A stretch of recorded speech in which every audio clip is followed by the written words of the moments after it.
Good morning, church.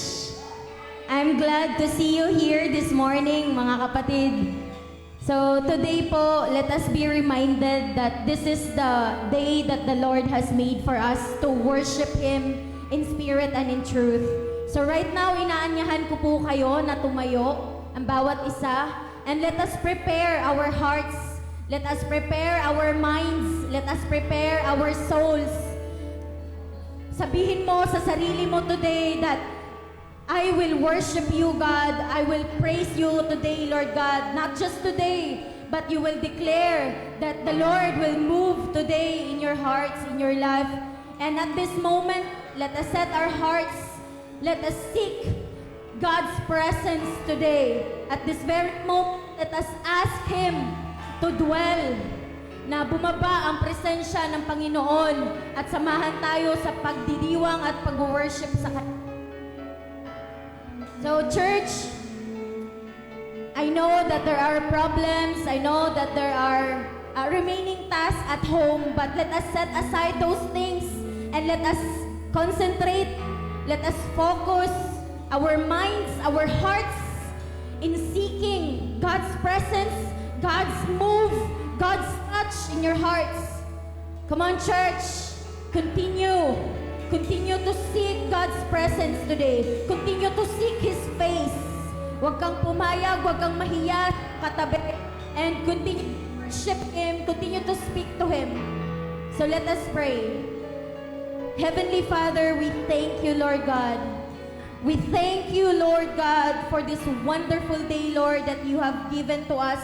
You have allowed us, Lord, to come here, and we are still alive, Lord God. This is an honor, oh God, to come into your sanctuary, Panginoon, na magbigay papuri at magbigay pagsamba sa iyong banal na pangalan, O Diyos. Lord, as we come into your presence, I pray that you will open up the heavens, you will open up the gates, Lord, that we can enter into your presence, into your throne, Lord God, that you will receive our praises, O God. Lord, you are faithful, you are provider, you are our protector. The whole week we survive, Panginoon. We thank you for the strength, we thank you for the wisdom, we thank you for your protection, Lord God, that we are safe, O God. Lord, as we come to you, Lord, we humble ourselves, O God. We are not perfect, Lord God. We sinned against you, O God. And Lord, we are here today. Please purify us. Please cleanse us and cleanse our minds, our thoughts, our hearts. Lord, you will continue to help us, Lord, to worship you, to give our best offering in worship and praise your name, Lord God. Help us, Lord God, to fix our eyes on you today, Lord. We will give our worship today, Lord. We will give our best worship and honor and praises to your name. Lord, I pray, Lord God, that you will continue to move in our midst today, Lord. You will speak to us, you will touch us, you will work in us, Lord God. And we praise you, Lord God. Lord, this world will pass, but your word will remain in us, oh God. We thank you, Lord God, for your goodness, for your word, for your faithfulness in us, Lord. Hallelujah. Continue, Lord God, to pour out your Spirit. Continue, Lord God, to prepare our hearts to worship you in spirit and in truth. We praise you in Jesus' name. Amen. Amen. Kumusta po ang bawat isa? Good morning po, church. Ayan. Handa na ba kayo magpuri sa ating Panginoon? Amen. So before po tayo mag-start, basahin ko lang po yung words natin sa umagang ito.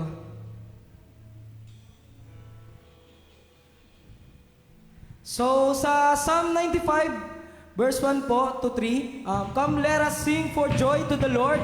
Let us shout aloud to the rock of our salvation. Let us come before Him with thanksgiving and extol with Him with music and song. For the Lord is the great God, the great King above all gods. Amen. Come on, let's praise Him. Hallelujah and worship. Yeah. Yes. Come on, let's clap our hands, church, and praise Him.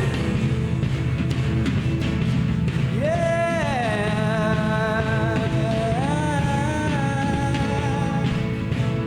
Yeah.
praise 'cause you're sovereign.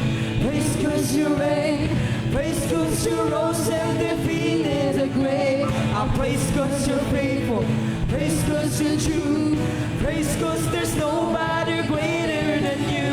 I praise 'cause you're sovereign. Praise 'cause you reign. Praise 'cause you rose and defeated the grave. I praise 'cause you're faithful. Praise 'cause you're true. Praise 'cause there's nobody greater than you.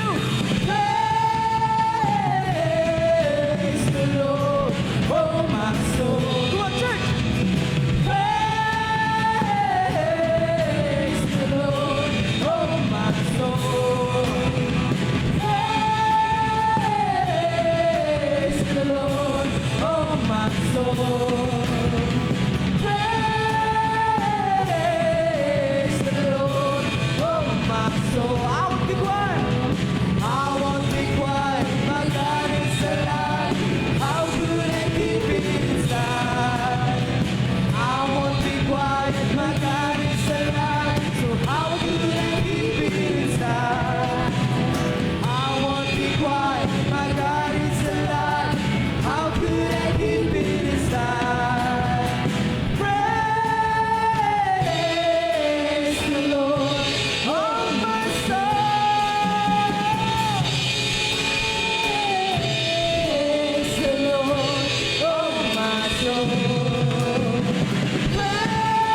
Praise the Lord, oh my soul. Hallelujah! Come on, let's clap our hands.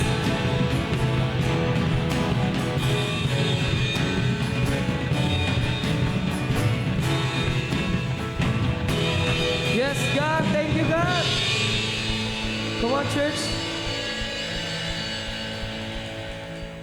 Let's continue to worship our God. Yes.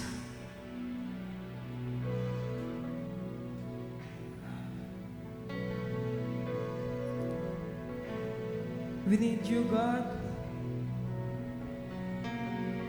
Hallelujah. Come on, church. Let's continue to worship.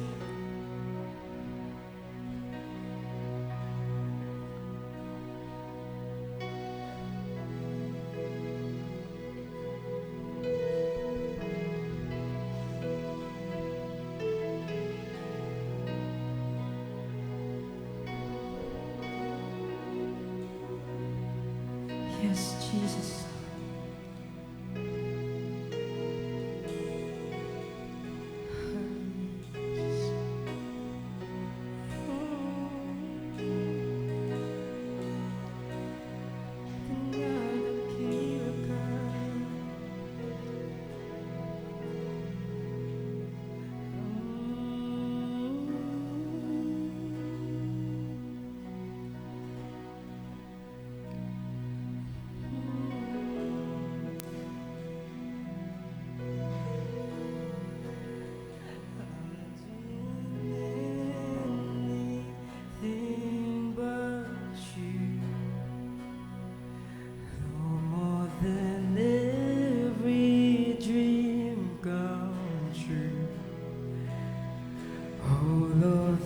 Things I thought I wanted, no, don't come close to know you. Now that I'm yours and you are mine, love is the secret that I find.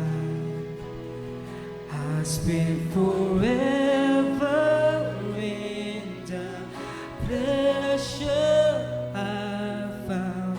Look into your eyes. Let's sing. Give me Jesus.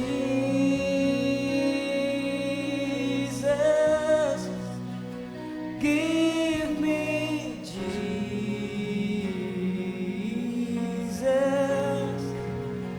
You can have all this world.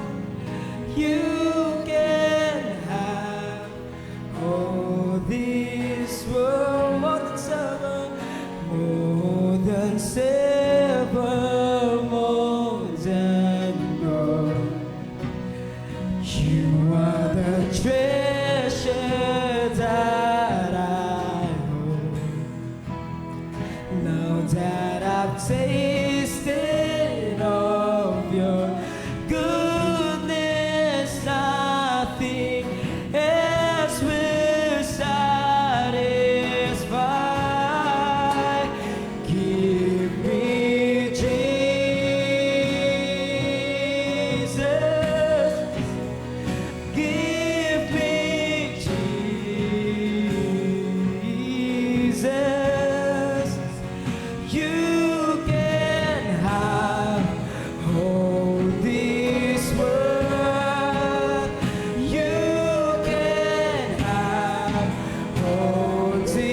Yes, Jesus.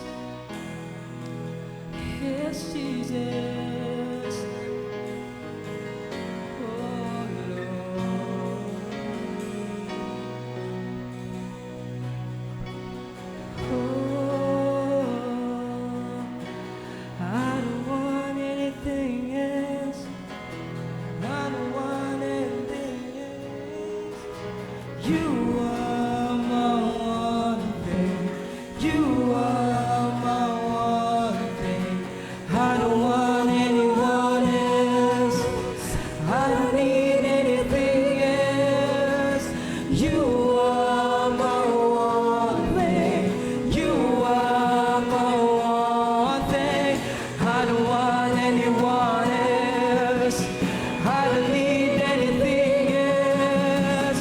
You are my one thing. You are my one thing. I don't want anyone else. I don't need anything else. You are my one thing. You are my one thing. I don't want anyone else. I don't need anything else. You are my one thing. You are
Come on, let's pray.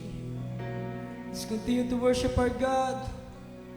Yes, Jesus. Ikaw lang, Panginoon.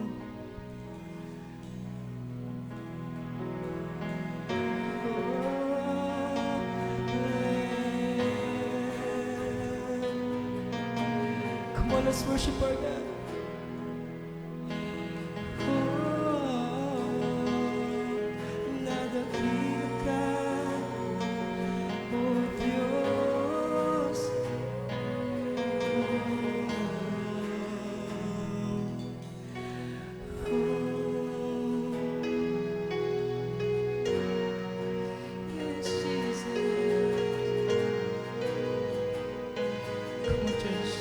Awitin natin to.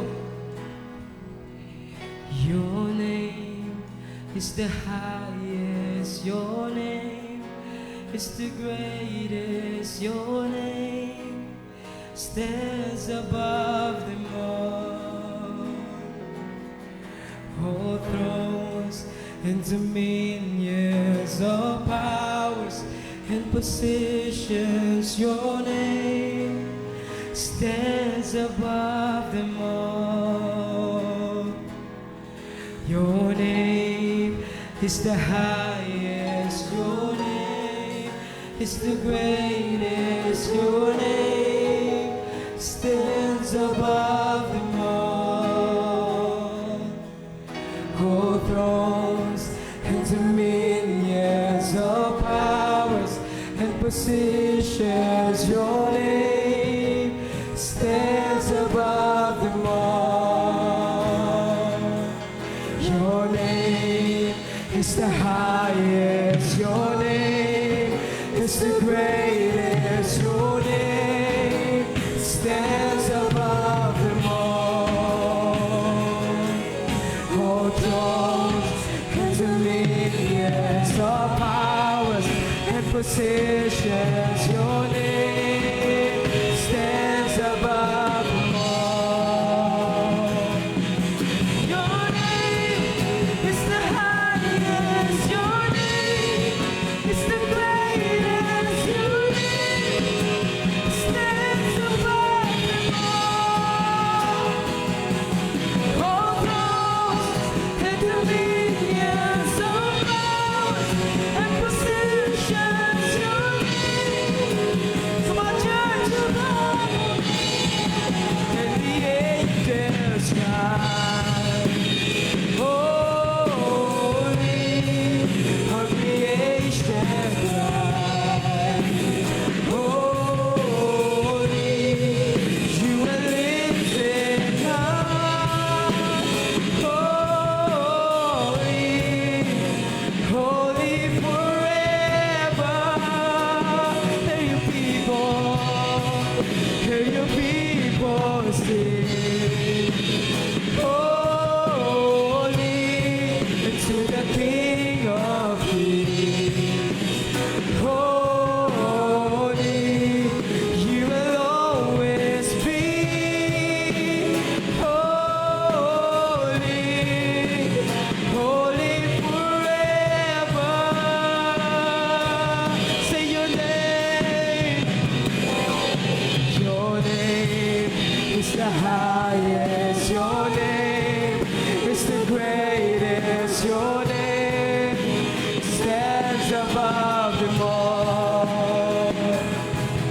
All thrones and dominions, all powers and positions, your name stands above them all. Your name is the highest, your name is the greatest, your name stands above them all. All thrones and dominions, all powers and positions, your name stands above them all. And the angels cry, holy,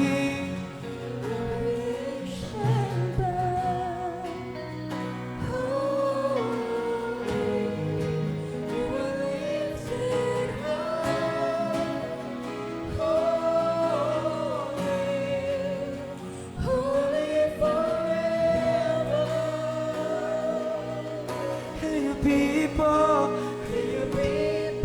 sing, holy, and to the King of Kings. Holy, you will always be. Holy, holy forever. You will always be. Holy, holy forever.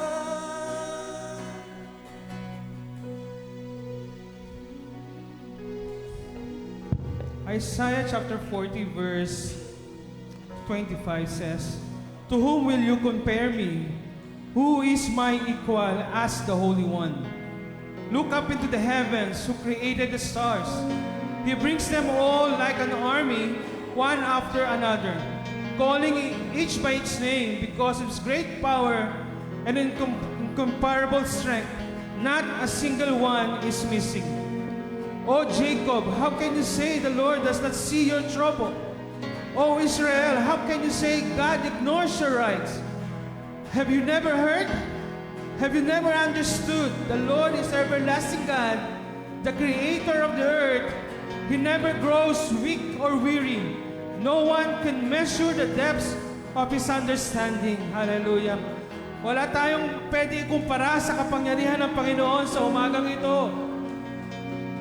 Ang Diyos ay higit sa anumang sitwasyon na meron tayo. That's why He deserves a highest worship sa umagang ito. Hallelujah. Let's continue to worship our God in this place. Hallelujah. Oh, yes, Lord. We worship you, Lord, in this place. Hallelujah. We worship you, Lord, sa umagang ito, Panginoon, O God. Tunay nga po, wala kaming pwedeng ikumpara o walang sapat na salita para i-describe ang iyong kabutihan, ang iyong kadakilaan sa umagang ito, Panginoon, O God. Lord, kayo ang naglagay ng stars sa kalangitan.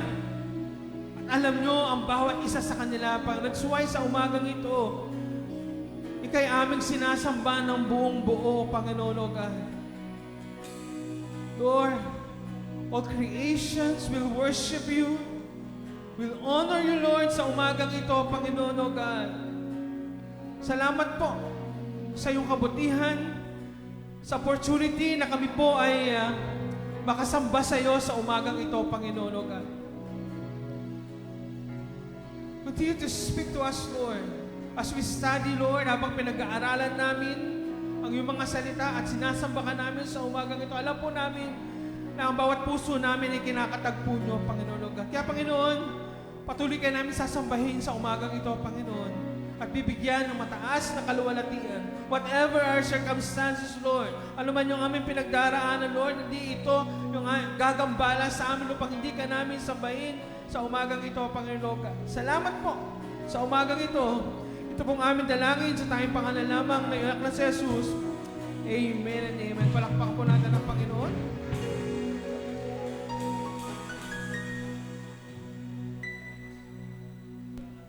Hello, chat. Ayan. Amen. Good morning po sa bawat isa. Sige po, tayo po lahat ay makakaupo na sa inyong upuan. Good morning. Ayan. Praise God that ayan. Hallelujah. Sige, nakatayo po ba yung nakaupo na lahat? Ayan. So, may problema tayo sa aircon.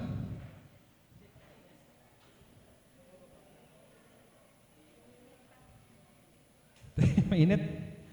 So, ayan. Tsaga-tsaga lang po muna, no? Kasi medyo bumigay na naman yata yung ating breaker. Anyway, so dumating naman yung ating bisita na magbibigay ng aircon from Bacolod. Papalitan niya daw lahat ng units.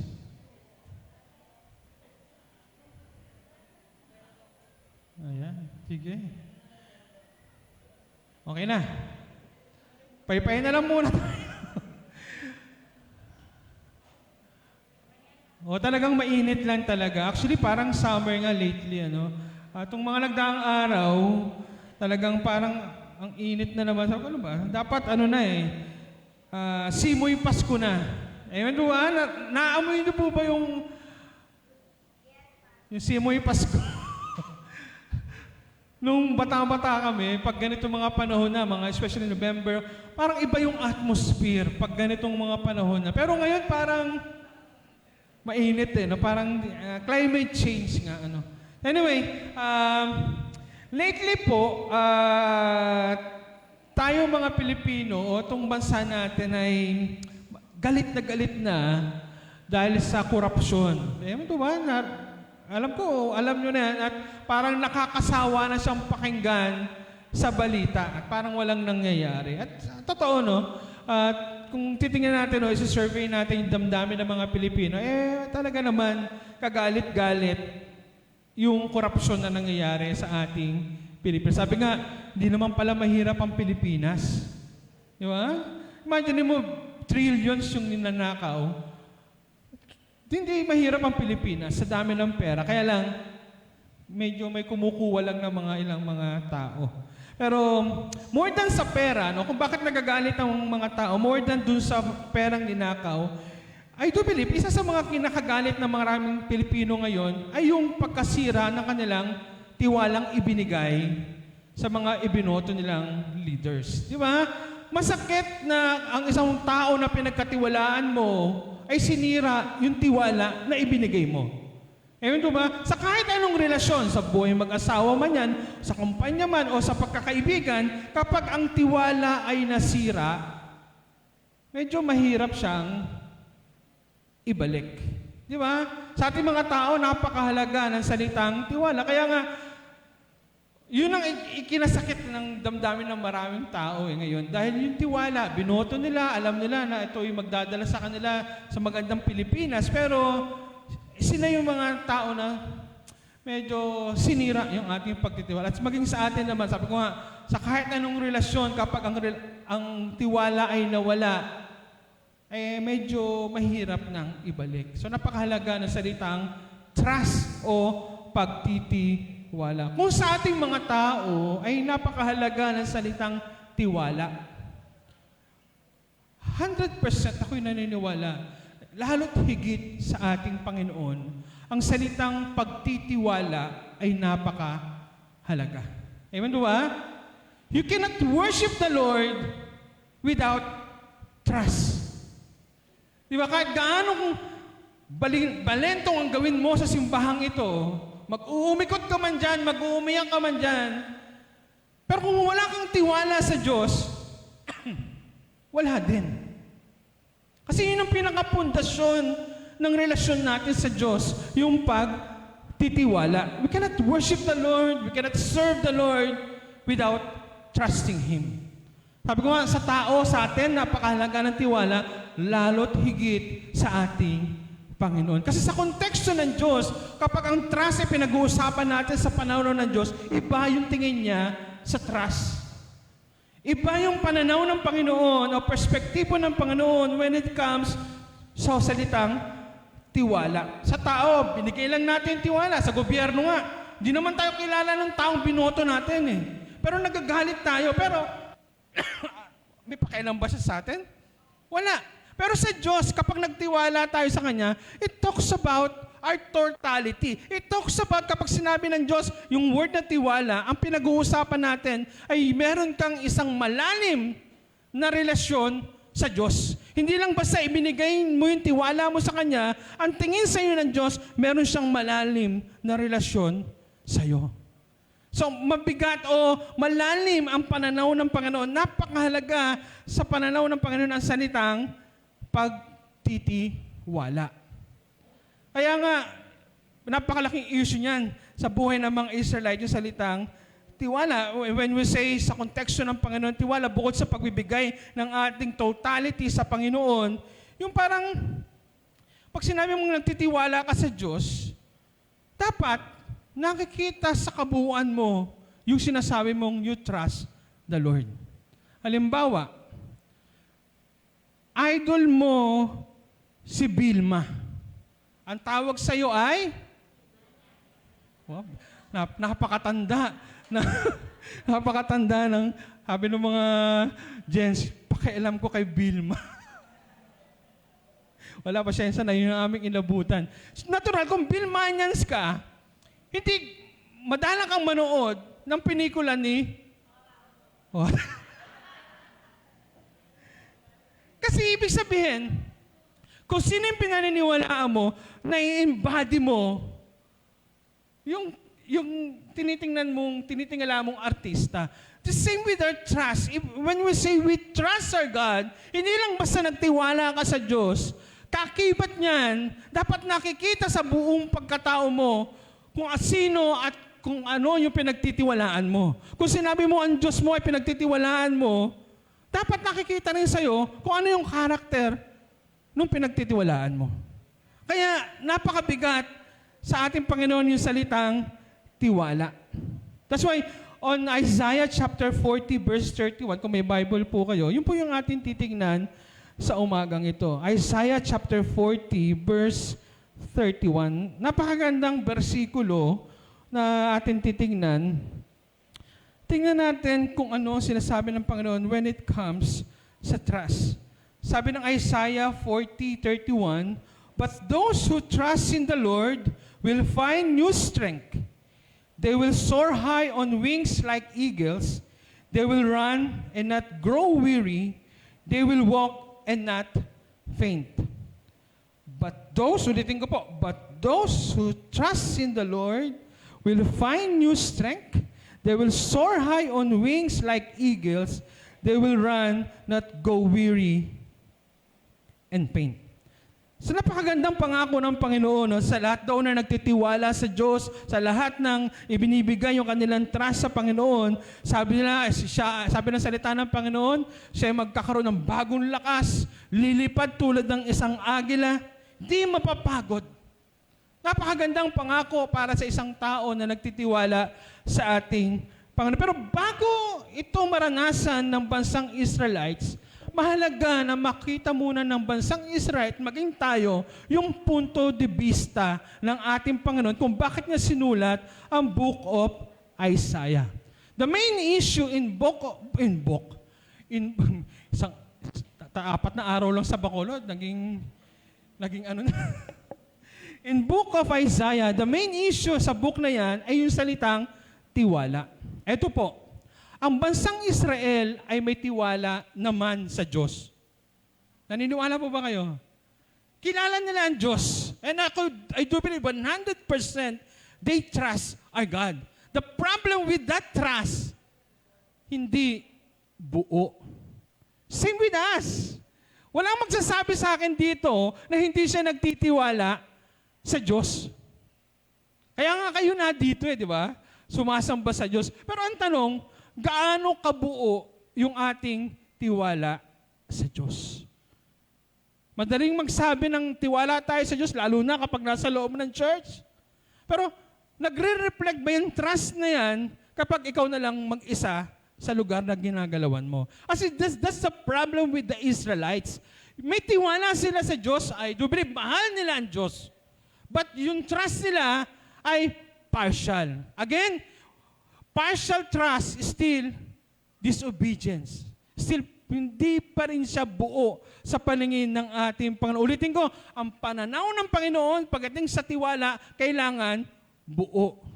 Ang problema sa Israelites, ito po, madalas natin ikwento dito, ang lugar ng Israelites madalas daanan ng mga bansang makapangyarihan na naggigera sa isa't isa.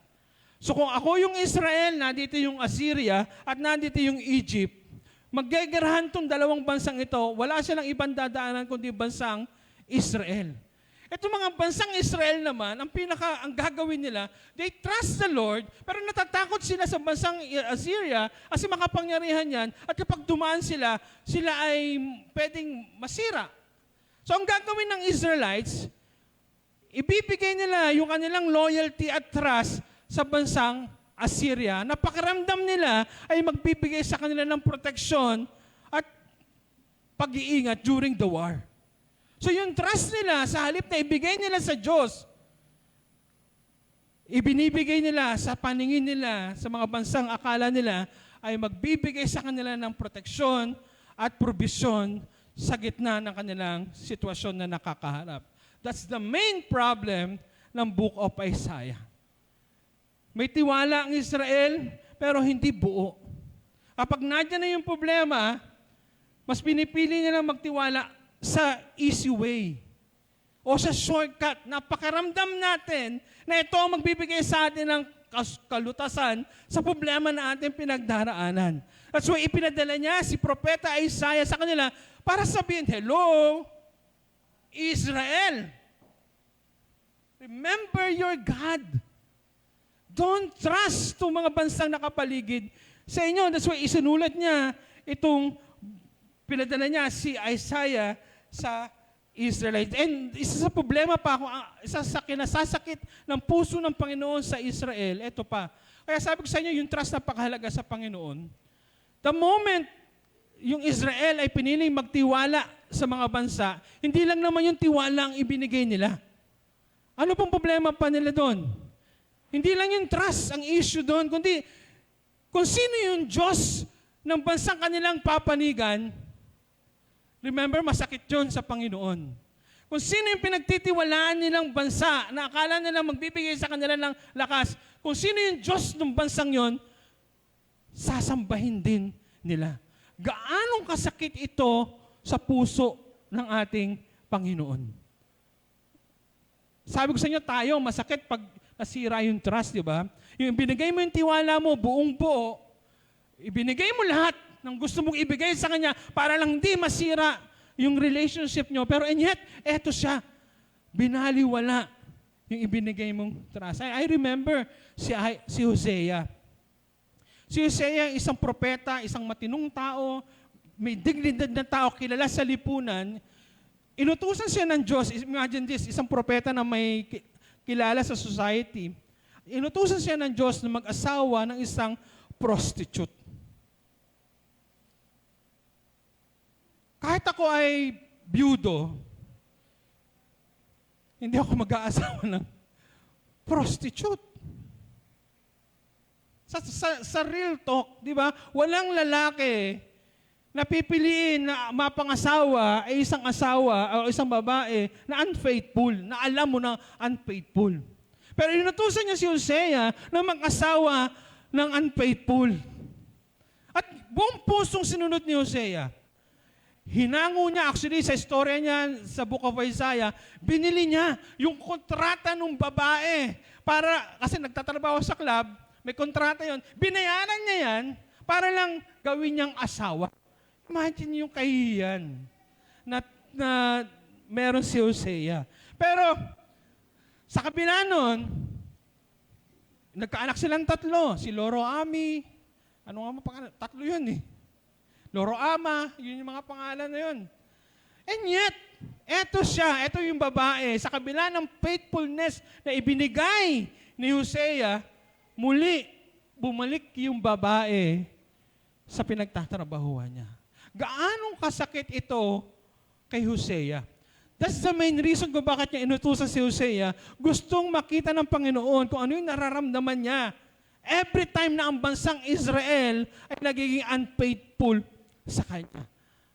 Nagaguess niyo po ba yung puso ng Panginoon? Kung tayo ay nasasaktan sa tuwing nasisira yung tiwalang ibinibigay, lalo't higit ang Diyos.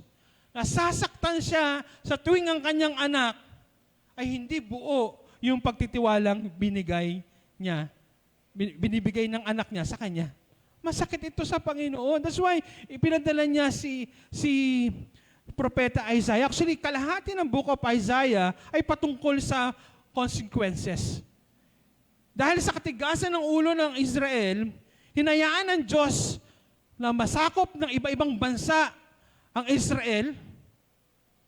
Pero dahil hindi kaya ng puso ng Panginoon at mahal na mahal niya ang bansang Israel, narito ang Isaiah chapter 40 para iparamdam sa kanila yung encouragement ng Diyos sa kanila.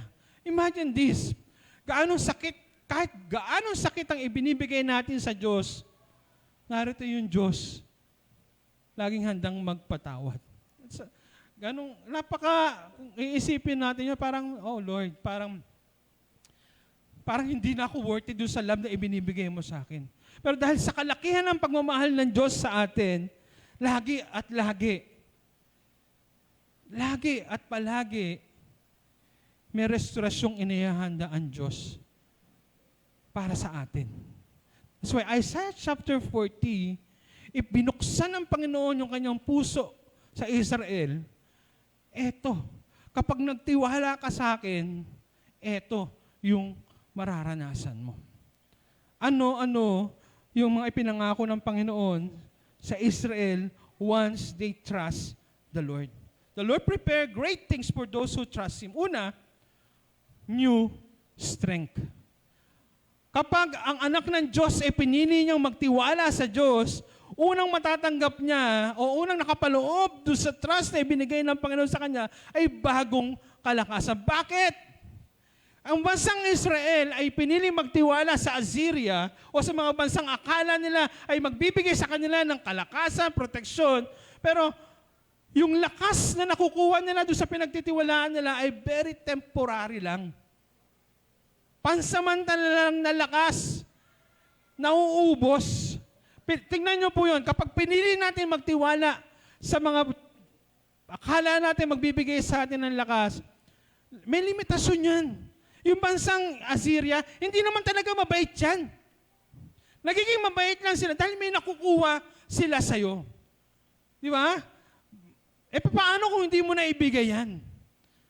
That's why yung strength na nakukuha nila, akala ng Israel na may strength silang nakukuha, limitado yung lakas. Limitado yung strength kasi itong bansang ito ay walang laban sa kapangyarihan ng Panginoon. That's why, sabi niya, sa Isaiah chapter, pakipost nga po, para lagi tayong na dyan, sa isang verse lang naman yung ating titignan, Isaiah chapter 40, para hindi na ako bumalik dito. Sabi niya, but those who trust the Lord will find new strength. Parang sinasabi ng yung lakas na nakukuha mo sa kanila, mauubos yan. Pero yung lakas na makukuha mo sa akin, kailanman ay hindi mauubos. New strength. Nag-guess nyo po ba yung pinag-uusapan natin? Na ano pipiliin mo? Yung lakas na temporary lang? Pero ito yung lakas na... That's why, naiintindihan ko si Paul eh. The joy of the Lord is my strength. Rejoice in the Lord. Kahit nakakulong siya, kahit nasa piitan siya, he is able to rejoice in the Lord. Why? Because his strength ay hindi galing sa sitwasyon na meron siya. Yung strength na meron siya ay hindi nauubos. Kasi hindi nakalagay yung kanyang lakas sa nakikita niya, sa sitwasyon niya. Ang lakas na pinaghuhugutan ni Paul ay sa salita ng Diyos. Sa kapangyarihan ng Diyos. That's why yung strength niya, kahit ang sitwasyon niya ay kaubos-ubos, hindi nawawala. Yun yung pangako ng Panginoon, new strength para sa nagtitiwala sa Kanya. Hindi talaga mauubos. Kahit tayo ay nauubos, kung ang lagi natin pinipili ay magtiwala sa Diyos, laging may nakahandang bagong lakas ang Diyos. Kasi hindi, sabi nung Isaiah chapter 40, sabi ng propeta Isaiah, tingnan mo yung mga bulaklak, nabubulok. Pero ang salita ng Diyos, kailanman ay hindi magbabago. Ang sinasabi lang, basically, ang sinasabi ni Isaiah, yes, makapangyarihan ng Assyria.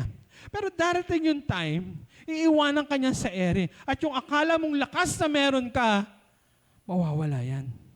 Kasi tulad ng bulaklak, malalantas sila. Pero kapag pinili mo magtiwala sa akin, kay Yahweh, you will find new strength. Kasi ang strength natin ay hindi nakabase sa nararamdaman natin. Kasi marami sa atin nawawala yung lakas kapag nasa sitwasyon ng bigat na bigat. Nasa sitwasyon na parang ang hirap ng lagpasan. Yeah, yung strength, lungay-ngay. Pero if we trust the Lord, yung strength mo ngayon, hinuhugot mo ngayon siya sa Panginoon. Mapagod ka man, pero alam mong meron Diyos na magpapalakas sa iyo. Ewan po ba? Diyan po ba kayo? That's why ang sinasabi ng ating Panginoon, if we choose to trust the Lord, you will find new strength. Ay, napakaganda nito, no? Yung Book of Isaiah. Binibigay niya hinahayaan niyang Israel na ma-process sa kanilang kaisipan yung pagtitiwala nila sa Panginoon. Hindi niya sinasabi, magtiwala kayo sa akin. Hindi niya dinidikdik.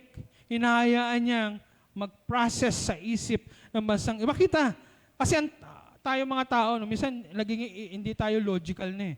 Parang dahil madami na tayong problema nakakaharap, kadalasan nagdi-decide tayo base sa problema ang ating nakakaharap.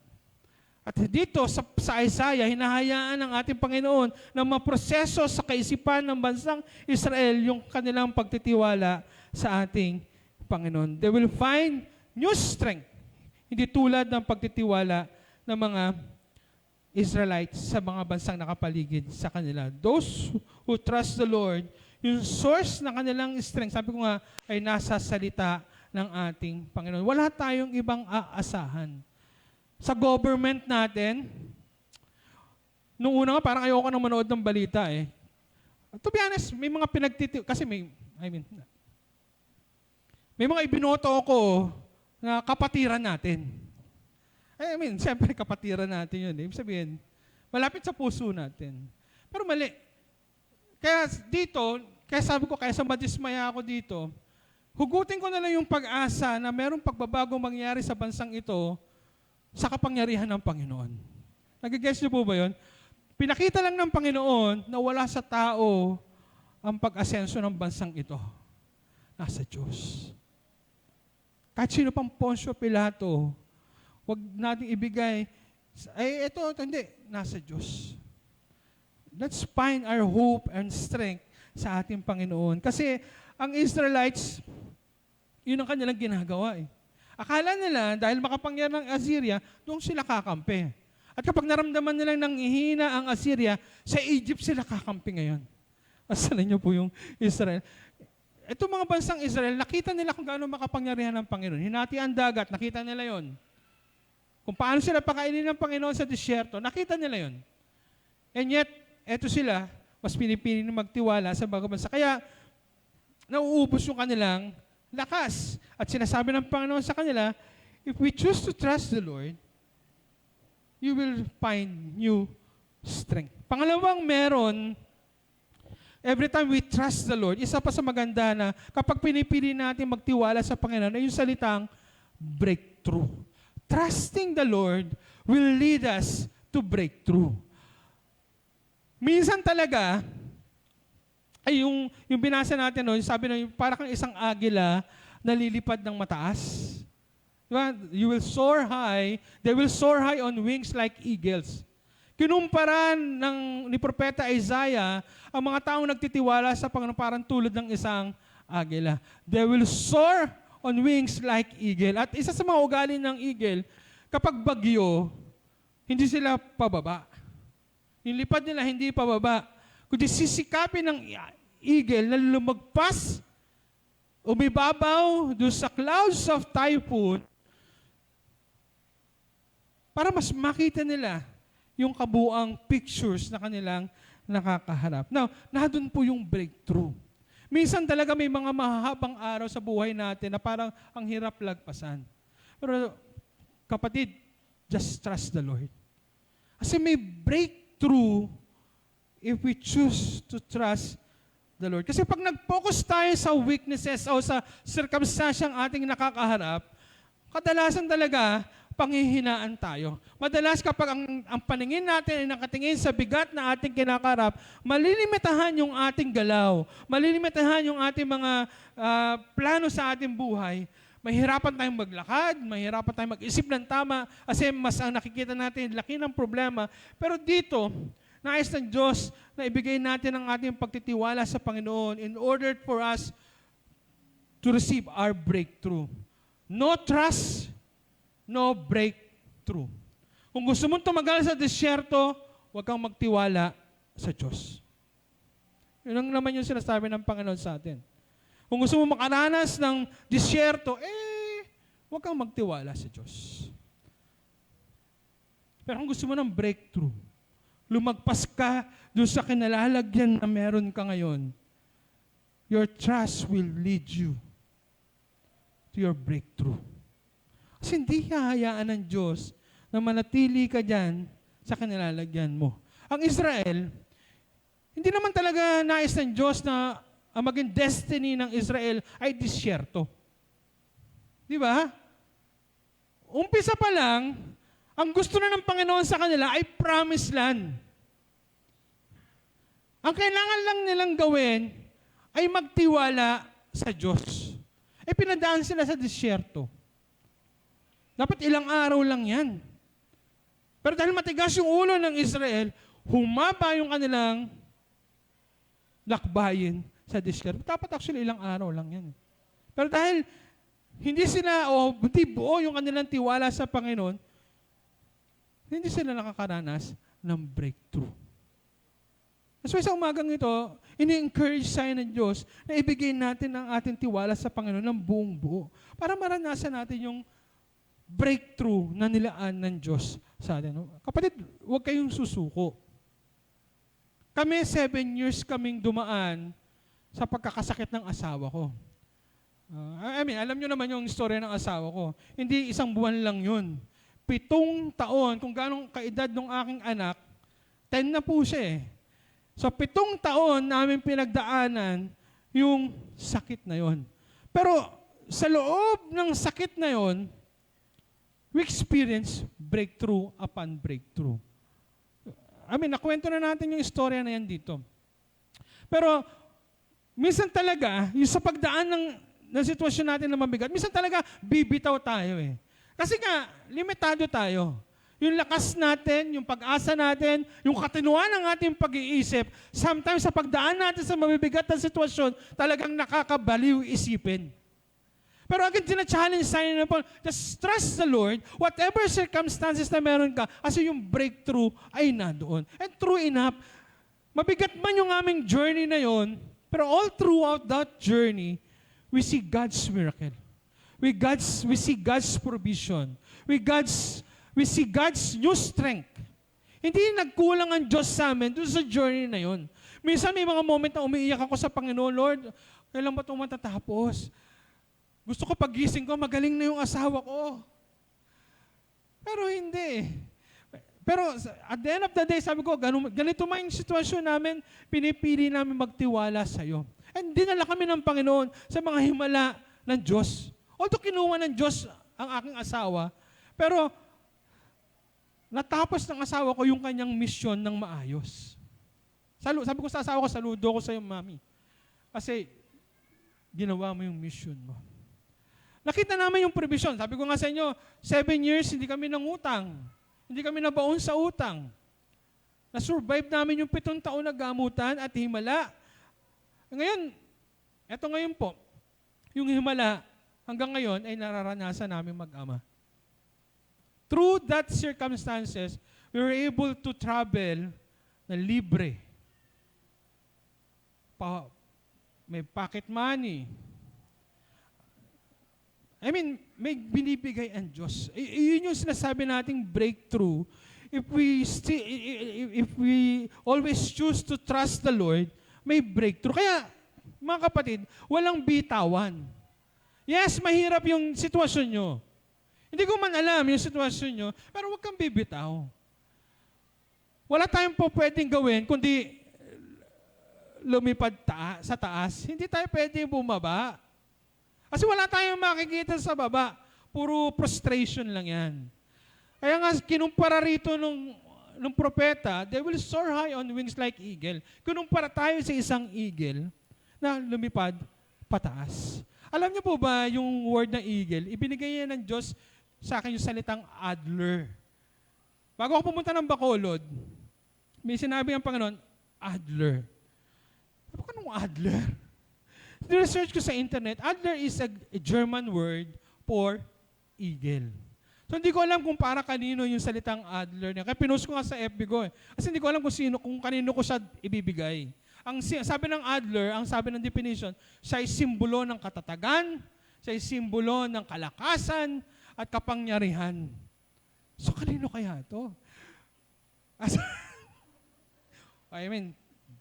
Receive it kung nararamdaman para sa iyo. Pero nung lumipad ako ng Bacolod, nagturo ako sa isang church, merong isang tao doon na nag-alaga ng eagle pala. 1 week before akong pumunta, nag-alaga siya ng eagle na sugatan, hindi makalipad, hindi makakain.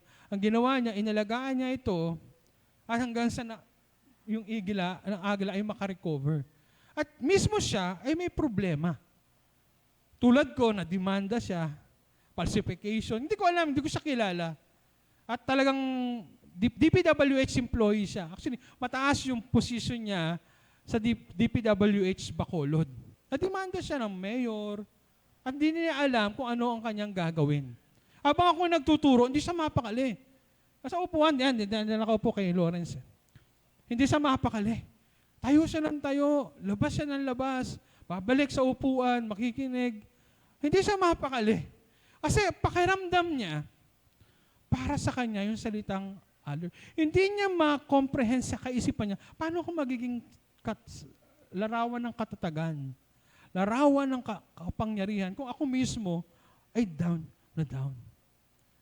Kinausap niya ako after that, sabi niya, Pastor, ganito, ganyan.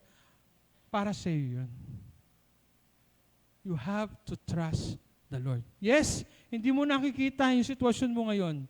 Pero ang sinasabi sa iyo ng Panginoon, ikaw ay isang agila, larawan ng katatagan, larawan ng kapangyarihan. Just trust the Lord. Para sa kanya yung word na adler. Naintindihan niya kasi nag-alaga siya ng isang eagle na hindi makayan at pinakain niya, pinalakas. Ako, ganun ang ginagawa sa iyo ng Diyos. And this is the main reason kung bakit from Manila, pinadala ko sa Bacolod para sa iyo. Para marinig mo yung salita na yan. Ako, just trust the Lord. Minsan may mga sitwasyon tayo na hindi talaga natin maintindihan kung bakit tayo hinayaan ng Diyos na dumaan sa mga iba't ibang problema. Pero, huwag nating sometimes tayo mga tao magaling mag-analyze. We try to connect the dots. We try to analyze sa pag-aakala natin, maiintindihan natin. Pero sometimes, minsan hindi mo natin kailangan intindihin. Kailangan lang natin magtiwala sa Diyos. Kasi may mga bagay tayo, anong kabaliktaran ng tiwala? O yung trust? Matanong lang po. Opposite ng trust. May libreng sabon yung mga kasagot. Ano po? Duda? Sige, hindi yan. May libreng sabon. Galing sa Bacolod. Actually, ang kabaliktaran ng trust ay hindi duda. Sight. Walk by faith, not by sight. Why? Dahil nasisira yung faith natin if we choose to walk sa nakikita natin. Totoo, nakaka-frustrate yung problema. Totoo, nakaka-frustrate ang bansang ito. But if we choose to walk sa Panginoon, makakakita tayo ng pag-asa. Breakthrough will come. That's why breakthrough will trusting the Lord will lead us to breakthrough.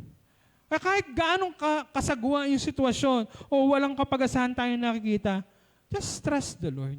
Hindi mo kailangan i-overthink, hindi mo kailangan makakita ng explanation. Kasi hindi yun ang trust eh. Just trust the Lord. Kahit papakiramdam mo walang sense. Just trust the Lord. Ang tanong ko Lord sa Lord, bakit may cancer yung asawa ko? Pero sabi ko, sa kabila nito, Lord, we still choose to trust you. Noong unang di namin maintindihan, ang asawa ko mas mabait kaysa sa akin. Alam ng mga kananayan yan dito, mas mabait yung asawa ko kaysa sa akin. Kumbaga, mas anghel ang asawa ko. Sa akin medyo anghel. Pero bakit nagkasakit? Kasi may plano ang Diyos at gusto niya ipakita yung breakthrough. Gusto niyang makita ng kagalingan ng asawa ko ay wala sa tao. Hindi nasa kanya. Kaya nga, natatawa ako nung nasa Bacolod kami, ang dinala sa amin ng Panginoon, mabaho yung sugat niya di ba? Amoy daga, amoy patay na daga. Ang ibinigay na solusyon ng Panginoon ay buntatae. Parang, sabi ko, Lord, doble-doble namang mabaho na yung asawa ko at papainumin ko pa ng pangalan ay buntatae. Parang doble-doble namang. Pero we have to trust the Lord. And true enough. Dahil wala sa tao yung breakthrough namin, kasi ang breakthrough ay nasa Diyos, I choose to trust the Lord dun sa dahon. Alam niyo po, yung kaubos ng pera sa amin sa pagpapagaling sa asawa ko, hindi nagawang maalis yung amoy eh. Pero itong dahon na to, Ay, may paulit-ulit tayo sa kwento na yun dahil yun lang na may uhugutan natin. Umaga, gabi, kinagabihan, wala na yung amoy. For 6 years, nawala yung amoy na hindi kayang patayin ng medical. That's how the Lord works. Na parang nonsense, parang walang kakwenta-kwenta, buntata eh. Ano to? Pero we choose to trust the Lord. At binigay ng Panginoon yung breakthrough. Dalawang bagay na yun natin nakikita. Wala naman si Pastor, mag-overtime tayo. sa Marikina siya ngayon eh. To trust the Lord, dalawang bagay na natin nakikita, new strength, breakthrough, at pangatlo, yung salitang stamina. Koy, ano yung salitang stamina? Ito, tumatakbo to ng 21K eh. Yung katatagan, tumakbo sa haba ng takbuhin. Ano pong ibig sabihin nito sa atin? If we choose to trust the Lord, madidevelop sa atin yung stamina. Ibig sabihin, ang problema ay hindi hihinto. Katotohanan niya ng buhay. Kahit Kristiyano na tayo at malapit na malapit tayo sa Diyos, yung trials, yung circumstance na mabibigat, ay hindi natin kayang iwasan. Dadaan tayo dyan, pero ang kailangan lang natin ay tayo ay maging matatag sa pagdaan sa mga sitwasyon na yan. Ang usapin ngayon is patatagan. Gaano kang katatag ngayon? Sa dami ng problema na meron tayo, ang labanan is patatagan. In order for you na maging matatag, kailangan mo mag-develop ng salitang stamina. Yung stamina ay kakayanan mo magtagal sa takbuhin na kahit pagod ka na, nagagawa mo magpatuloy. At trusting the Lord will help us to develop yung stamina ng ating pananampalataya. Sabi ko nga sa inyo, sometimes ang tagal-tagal ng gabi. Minsan, di ba? Minsan, ang tagal ng gabi sa problema natin. Parang kailangan sisikat ang araw. Minsan, totoo pala yung walling. Alam niyo pa yung walling? Minsan, naranasan ko mag-walling sa CR. Kasi ayoko makita ng asawa ko na umiiyak ako sa kwarto. Minsan umiiyak ako doon sa CR. Feeling ko ang tagal-tagal ng gabi. Hanggat maaari, Lord, tapos, nalala ko si Jesus tuloy, nung malapit na siyang ipako sa krus. Sabi niya, Lord, hanggat maaari, Father, hanggat maaari, tanggalin mo yung cup. Anong tawag ng cup? Yung saro ng paghihirap. Pero sabi ni Jesus, let your will be done. Ang hirap. Sa totoo lang, ang hirap na dumadaan tayo sa ganun. Pero, again, if we choose to trust the Lord, ang isa sa nade-develop sa atin na yung stamina, kakayanan mong tumayo sa anumang hamon ng buhay. Why? Kasi pinatatag ka ng Panginoon. Sabi ni James, magalak ka kapag dumaraan ka sa mabibigat na pagsubok. Why? Because it produces perseverance. Di ba? Mapuproduce ng mga character na kakailanganin mo sa pagharap ng mga problema sa buhay. Napakasarap na pangako ng Panginoon na nakakayanan nating labanan yung problema na nakaka-develop ng stamina. Ito, again, babalik ako sa kwento namin. Namatay na yung asawa ko. So, akala ko, hayahay na yung buhay. Kasi 7 years, mabigat. Kasi ako nag-aalaga, bedridden yung asawa ko, nag-aalaga lahat. Parang caregiver. At nung namatay yung asawa ko, somehow sabi ko, Lord, thank you Lord, kasi alam ko nasa piling niyo na yung asawa ko. Pero after a month, may kaso akong kinaharap. Lord, ano to? At yung kaso, kakulong-kulong, falsification, na wala naman akong kinalaman, ng pinamanahan na ako ng lupa. Imagine that, pinamanahan ka ng lupa, and yet may kaso ka namang kinaharap. Ano to, Lord? Pero alam niyo po, hindi madali yung pagharap ko dun sa kaso.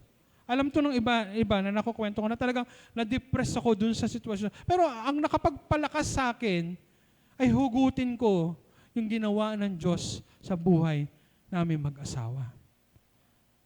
Napagtagumpayan ko yung problema na yon dahil sa kapangyarihan ng Panginoon na pinakita. Sa hinuhugot ko yung kabutihan ng Diyos.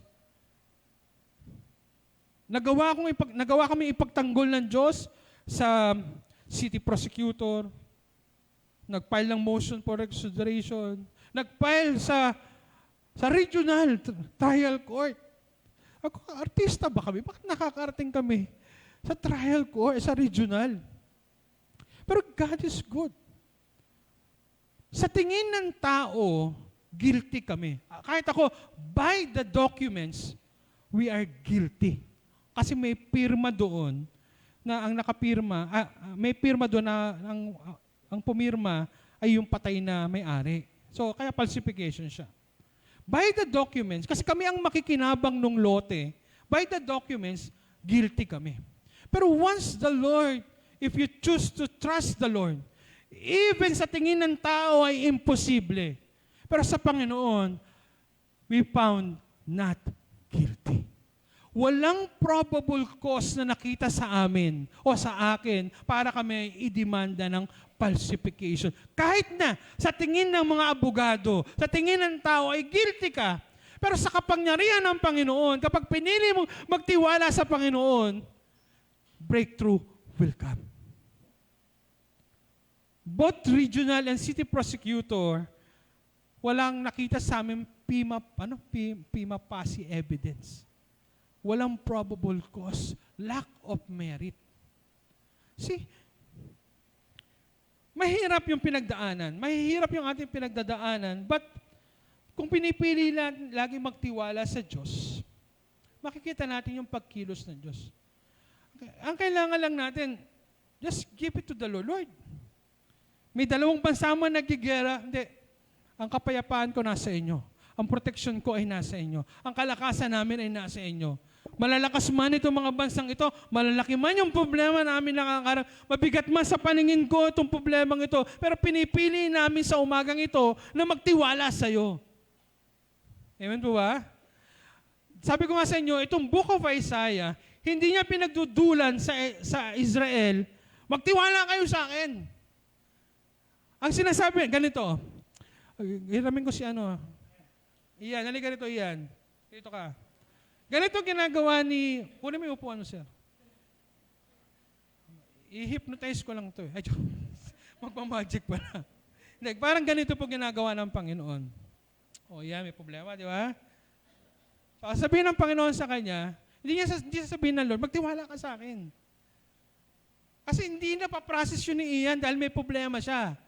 Hindi niya napaprocess sa isip niya, ay, laki ng problema ko, hindi na magbabago, wala nang pag-asa. Hindi niya ma-process.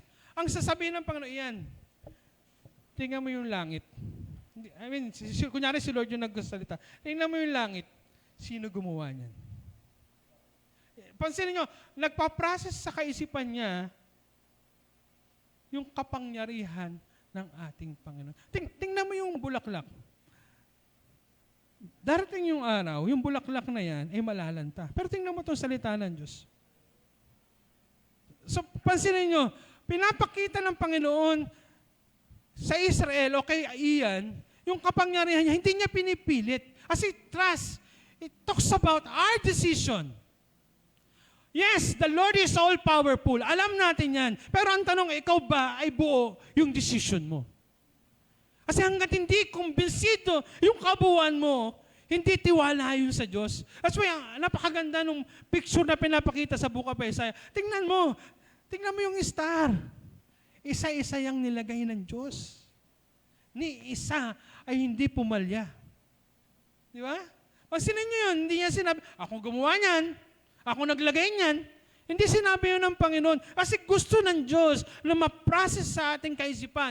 Tayo mismo ay kumbinsido na ang Diyos ay makapangyarihan. Kahit ito yung sitwasyon mo, pero tingnan mo kung gaano makapangyarihan ang Diyos. Tingnan mo itong mabansang ito. Lahat yan ay luluhod. Hindi niya sinabing yung pinagtitiwalaan mo. Hindi niya sinabi yun. Itong mga bansang ito, kahit gaano sila makapangyarihan, ay luluhod sa Diyos. Hindi niya sinabi yun. Hindi niya sinabi, luluhod yan sa akin. Hindi sinabi ng Panginoon yun. Ang sinasabi ng Panginoon, tingnan mo, Ryan, Ian. Lahat ito At ikaw ngayon, mapaprocess sa kaisipan mo, ganun pala yung tiwala, yung pinagtiwalaan ko. Iniiwanan ako sa ere. That's why, at the end of Isaiah chapter, thank you sir, Isaiah chapter 40, but those who hope in the Lord, but those who trust in the Lord will renew the strength. Gusto ng Diyos sa umagang ito na tayo ma-process yun. Ma-process sa atin. Yes! Alam ng Diyos may tiwala ka sa Kanya eh. Alam niya ng Diyos. Alam ng Diyos na mahal mo siya. Alam niya ng Diyos. Pero ang gusto ng Diyos sa atin, tayo mismo ay 100% na ma-convince. Ngayon, madaling magtiwala. Pero paglabas mo, ikaw na. I mean, may kapatid tayo, nasa balig ng karamdaman yung kanyang by your sight, ang hirap ibigay.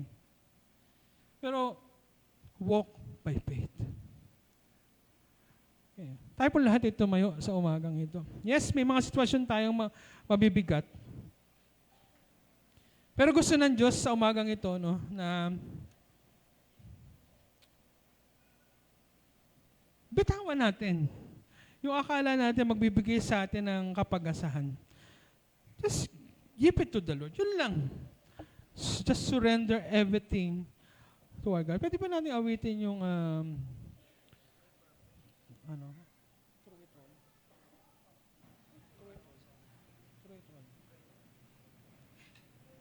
Sige, let's worship our God. While we are worshiping our God, habang umaawit tayo sa Panginoon, ano man yung sitwasyon mo na meron ka, kapatid, hindi ko alam kung ano yan, pero klaro sa atin sa umagang ito ang salita ng Diyos na ang mga taong nagtitiwala sa Diyos, the Lord will renew their strength. They will soar like eagle. Tumakbo man sila ng tumakbo, hindi sila mapapagod. Let's choose to trust our God. Hallelujah. Let's continue to worship our God in this place. Oh, hallelujah, Lord. Just close your eyes. I know the Lord is here. The Lord is moving in our place. Walang imposible sa Diyos, kapatid. Mahirap man sa tingin mo, pero just trust the Lord. Kahit ang nararamdaman mo parang imposible, at nakikita mo parang napaka-imposible, just trust the Lord. Because our God is miracle worker and faithful sa kanyang mga promises. Oh yes, Lord. You see me through, Lord. You see me through the sea. Just worship the Lord. Just worship the Lord and decide to trust the Lord. Ano man yung mga question mo, mga tanong mo, mga pagdududa mo sa umagang ito, just surrender to the Lord and trust Him. Oh, yes, Lord. Oh, po, Panginoon, oh God. Hallelujah.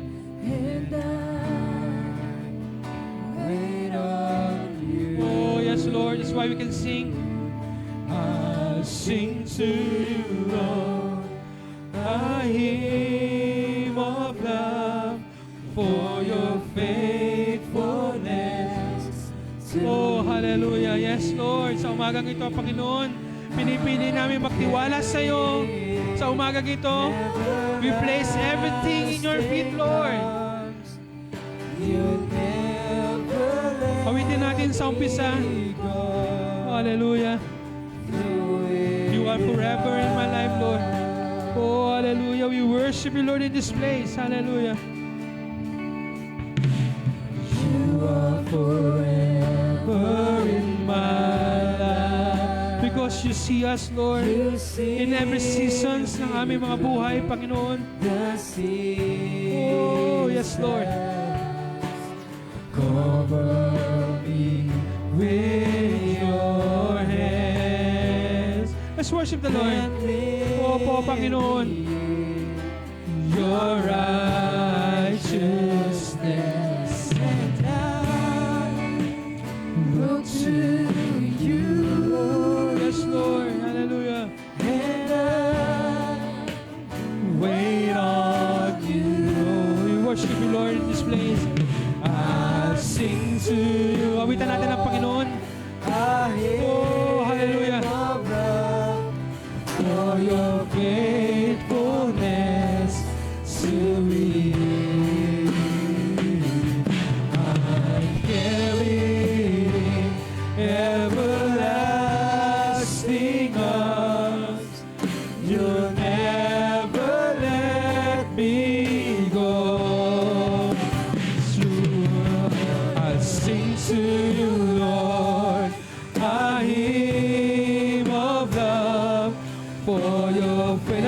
worship, let's worship. Come church, let's open our mouth, let's fill this house with worship. Oo po, Panginoon. Sinasamba ka namin sa lugar na ito, God. We choose to trust you, Lord.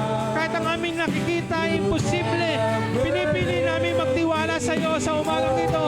Oh, yes, Lord. I'll sing to you, Lord, a hymn of love for your faith. That's why we can sing a new song. We can sing a new song because of your love, your faithfulness sa aming buhay, Panginoon.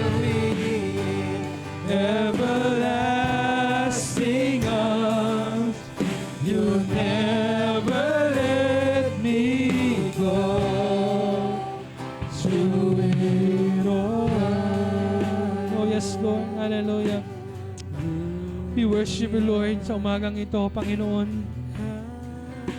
Oh, hallelujah. Let's continue to worship the Lord.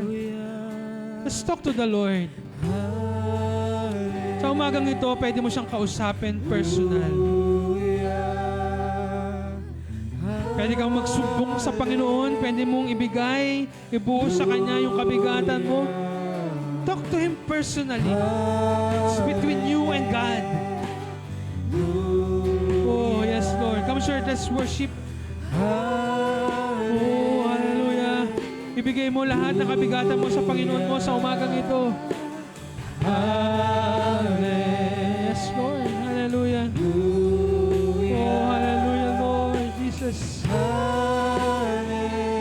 Oh, yes, Lord. We trust you in your faithfulness, Lord. In your goodness. In your love, Lord. Oh, hallelujah. I'm sure let's open our mouth. Oh, yes, Lord. Yes, yes, oh God. Pinupuri ka namin sa umagang ito, Panginoon, oh God. Binubuhos namin na lahat-lahat sa iyo sa umagang ito, Panginoon. Oh, yes, Lord. We worship you, Lord, in this place. Oh, hallelujah, hallelujah. Yes, Lord, nasa iyo ang aming pag-asa, Panginoon. Oh, hallelujah. One more time, let's worship, hallelujah.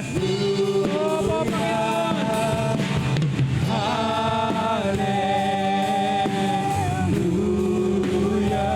Yes, oh God.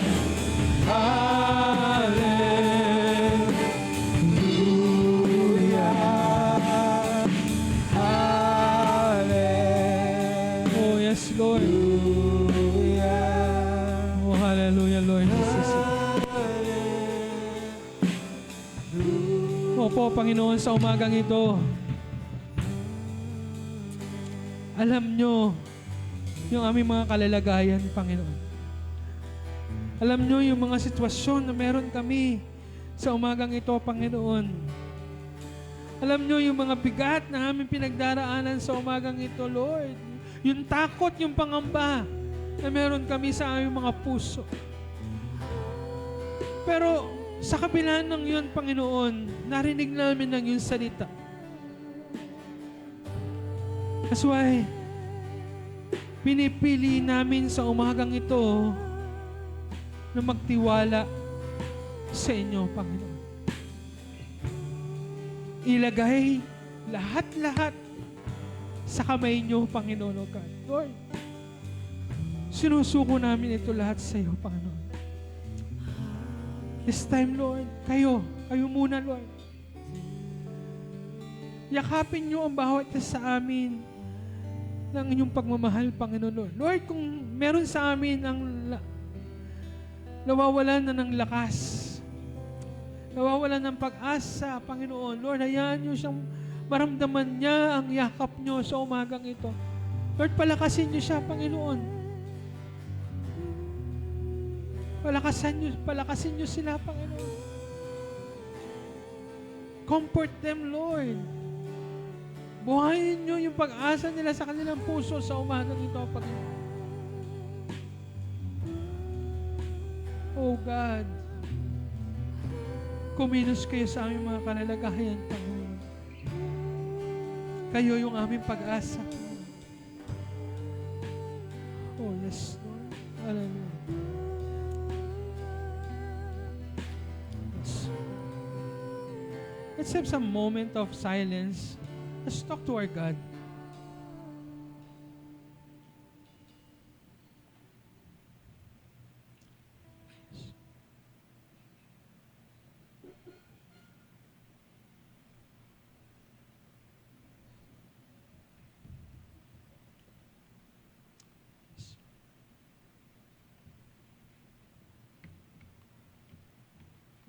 May sinasabi sa iyo ang Diyos sa umagang ito. Oh, yes. Receive it, receive it. Oh, yes.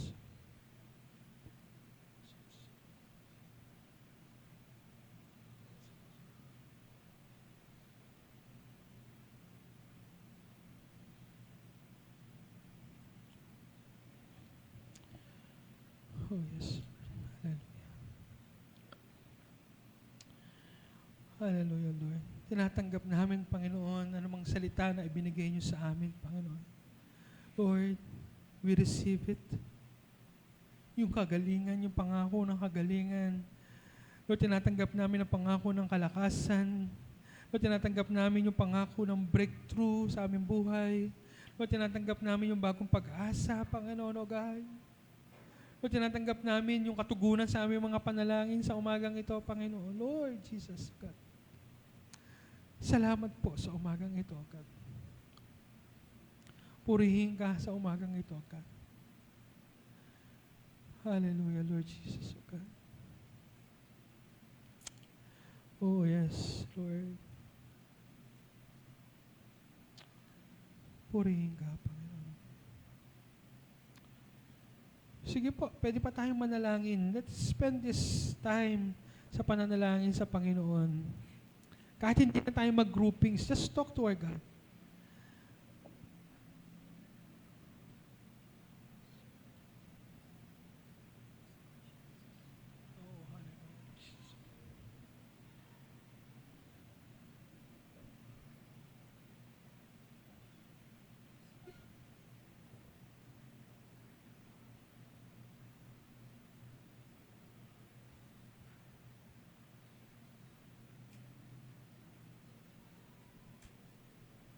Hallelujah, Lord Jesus, O God.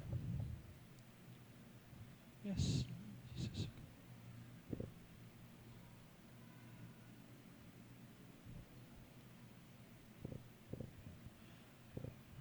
Oh, yes, Lord. Thank you, Lord Jesus, sa umagang ito, Panginoon. Alam ko po,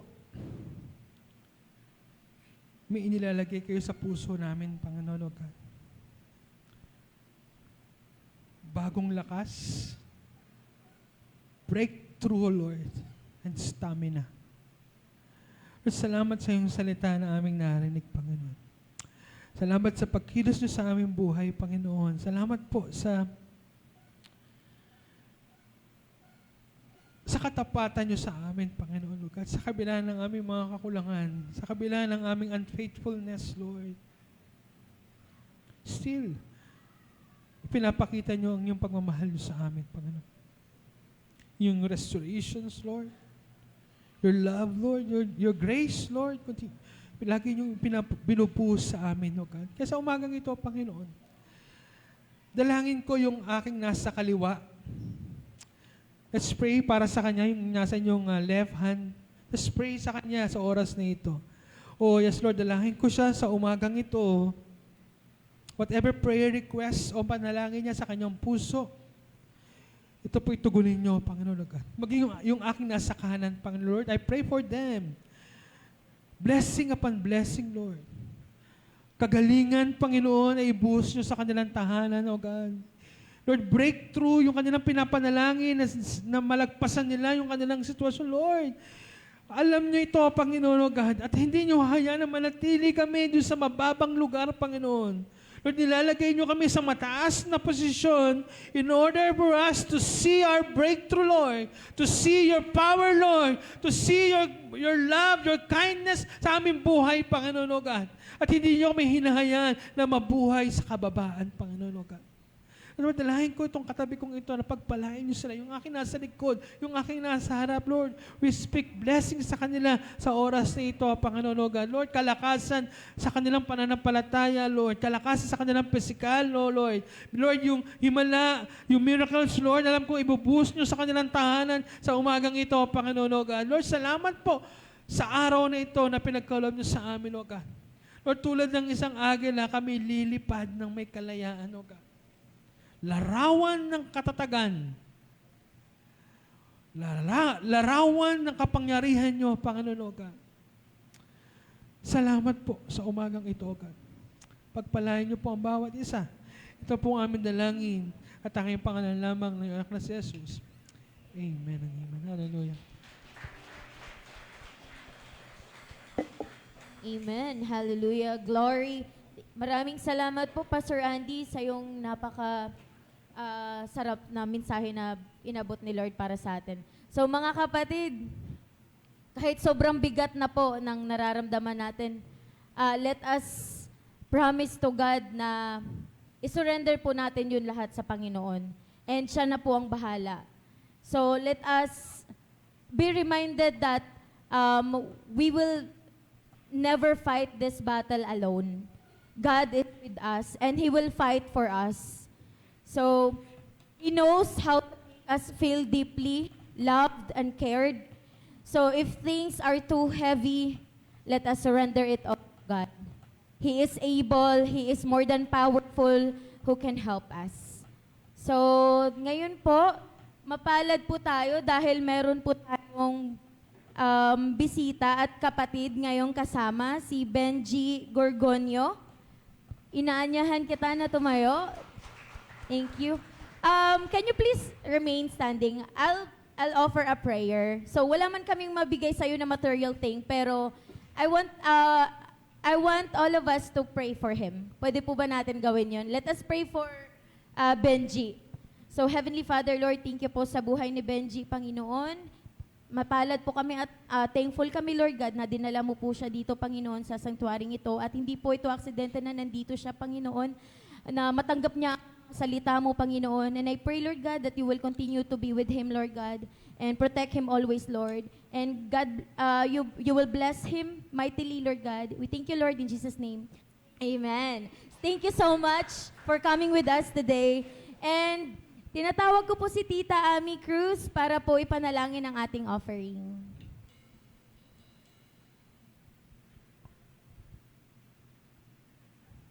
Thank you, Lord. Sige po, hawak po ba natin ang ating mga kaloob?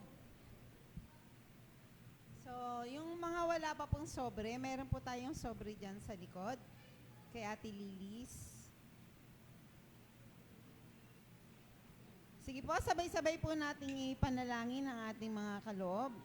Heavenly Father, we come before you with grateful hearts, bringing our tithes and offerings as an act of worship and obedience. Salamat po, Panginoon, dahil ang lahat ng bagay ay galing sa iyo.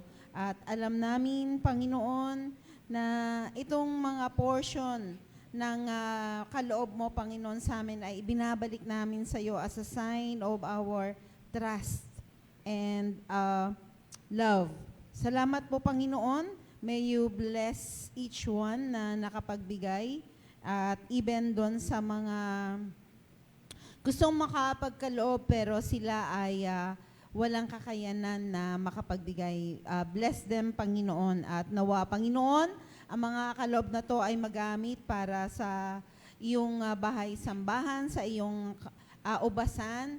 At nawa, Panginoon, ay maitaas ang pangalan ng anak mong si Jesus at ang magandang balita ay maibahagi sa bawat isang kaluluwa na nangangailangan. Salamat po, Panginoon. May you multiply these offerings at ang mga kaloob para po sa iyong kaluwalhatian. Salamat po, Ama. Muli sa iyo namin binabalik ang pinakamataas na papuri at pagsamba sa pangalan po ng anak mo sa Jesus. Amen. Ang imposible sa ating Diyos.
Okay, at sa announcement po, mamaya po lahat ng workers ay meron po tayong expedite meeting. Mabilisang meeting.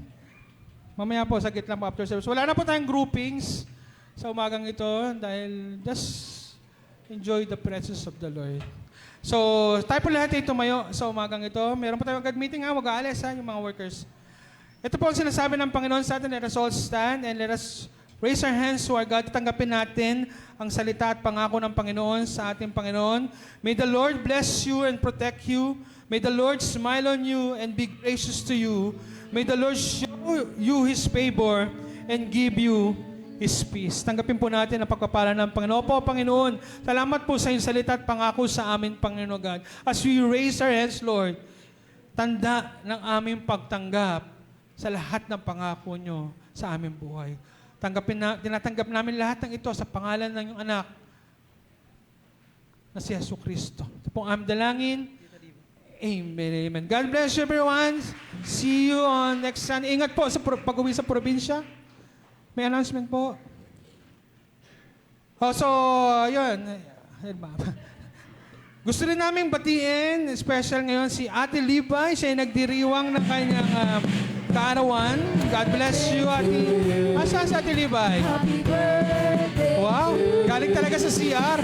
Happy birthday. Happy birthday. May grand entrance. Happy birthday, Ate Libay. Birthday to you.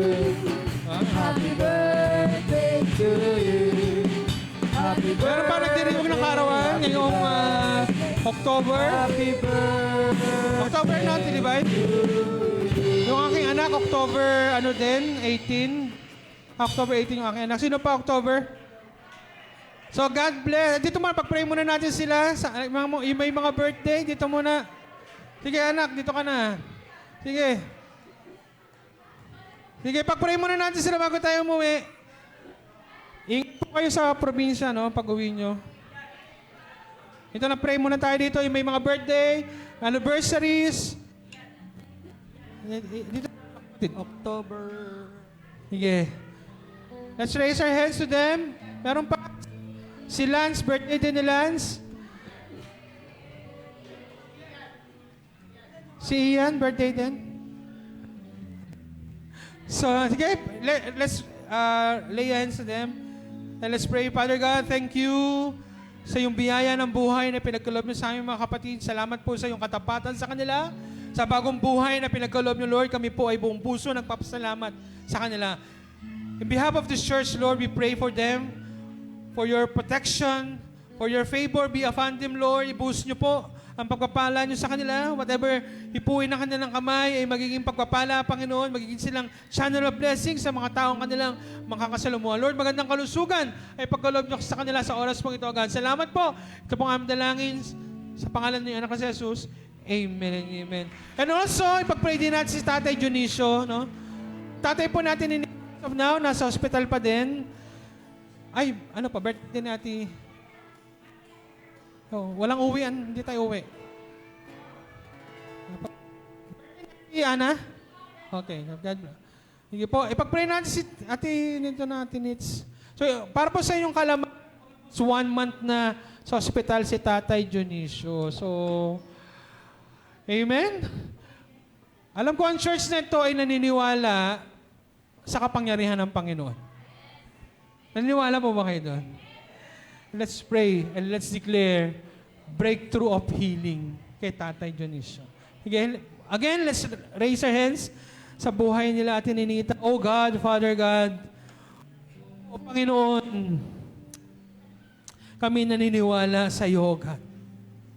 Kayo ang lumikha ng aming katawan at kayo yung may sapat na kakayanan para dulutan ng kompletong kagalingan si Tatay Dionisio. Lord, wala kaming ibang aasan. Yes, may mga doktor, Panginoon. Higit sa lahat, ang aming pagtitiwalaan ay kayo, Panginoon. Lord Jesus, ang aming dalangin ay idampin nyo ang iyong mapagpalang kamay mula ulo hanggang paa kay Tatay, Panginoon. Lord Jesus, we pray for divine healing, breakthrough, Lord, ng kalusugan, Sinasaway namin yung tanikalan ng pagkakasakit kay Tatay Dionisio sa oras na ito, Panginoon Lord. Lord Jesus, O God, salamat sa kagalingan at sa pagbangon sa Kanya sa oras na ito, Panginoon God. Lord, salamat po. Ito pong aming dalangin sa tayong pangalan ng iyong anak na si Jesus. Amen and amen. Hallelujah. Again, God bless po. Bless tayo. So, ingat po tayo sa pag-uwi. Even sa inyong probinsya, ingat po kayo. No? Enjoy your vacation. Bonding sa inyong mga kamag-anak at mahal sa buhay. More workers meeting right after this. Dito na po tayo, agad-agad. Ngayon na.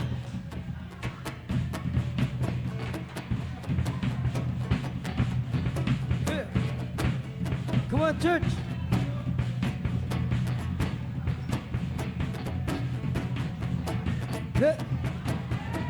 Let everything that is spread. Oh, praise the Lord. Praise the Lord. Everything. Praise the Lord.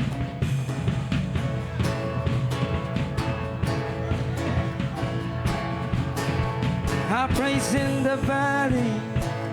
Praise in the mountain, yeah.